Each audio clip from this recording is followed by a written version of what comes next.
For an upcoming project, I want to ebonize some wood, and for that, I need some iron acetate. Today, I'm going to show you how to make it and how to ebonize wood. I'm Nick, and welcome to my shop. If you're new here, I'm a wood turner. I make things round and small using the lathe. Sometimes we want to add contrasting color to our wood. One of the best ways to do that is through ebonizing. This is just a chemical reaction that turns wood black. This works well on woods with high tannins like oak, but you can add tannins and boost it, and I'll show you how. Anyway, let's get to making it.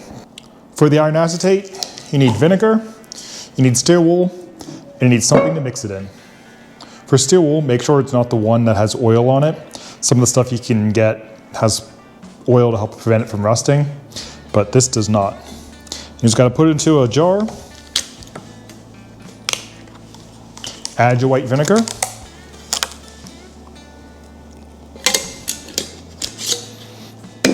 then seal it up and wait. So once we have this mixed up, the vinegar is going to start breaking down the iron in here, and it's going to become iron acetate. It takes about 48 hours before you get really something that's usable. You can wait longer, and it just becomes more concentrated. So I'll see you guys back in a few days.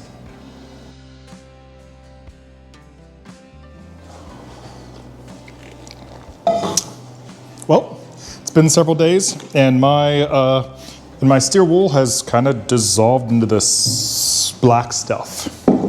So, just need to filter this out, and I'll be ready to go.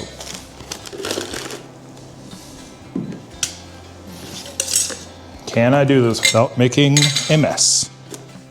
Future self here, make sure you do this on a surface you don't mind getting dirty because I've ebonized my workbench, and also be sure to wear gloves. All I'm using here is just a coffee filter. And I just have it attached to the top using the ring for the mason jar. Now let's talk chemistry. So the way this works is the iron acetate reacts with the tannins in the wood. Wood being a natural product, I actually don't know how much is in here. So that's why you gotta do test pieces. The other thing is, you can use a cup of tea, which is tannic acid, to add tannins to the wood to get a darker reaction. So I'm gonna do all three here, have natural, just the iron acetate, and boost it with some tannins.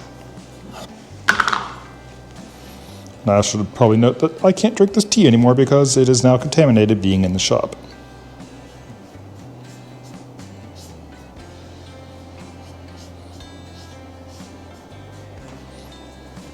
So when you add tannins, you can just brush it on and let it dry. You can add multiple coats, basically trying to get as much tannin into the wood as possible.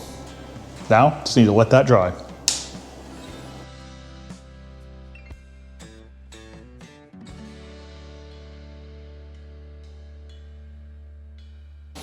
Okay, this is dry. Let's see what this ebonizing solution does.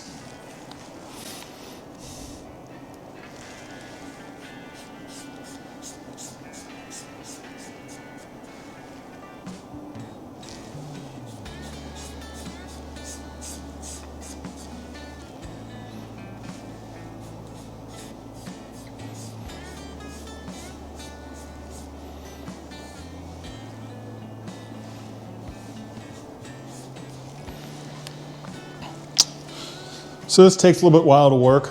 It is a chemical reaction. But the thing is, we already know it works. It has ebonized my workbench. So if you do make this, mix this up, do it on surface that if you do get it on, you don't care too much. Ooh, that's looking real good. And the last thing to keep in mind is this does have a shelf life. It's about 6 months. So I'm gonna put the month and the year on this. And after that, I'm gonna pitch this and make up some new stuff. The other thing worth noting here is this wood has a lot of tannins in it. You can see that the side where I tried to boost it using tea didn't really do any difference. This wood is just good to go on its own. So from here, you need to let this dry, then put your favorite finish over top of it. So that's how you make the iron acetate and ebonized wood. I really hope this helped your future projects. And if you enjoyed this video, hit that like button. It doesn't cost you a thing, and it really helps out the channel. Anyway, thanks for watching and have fun.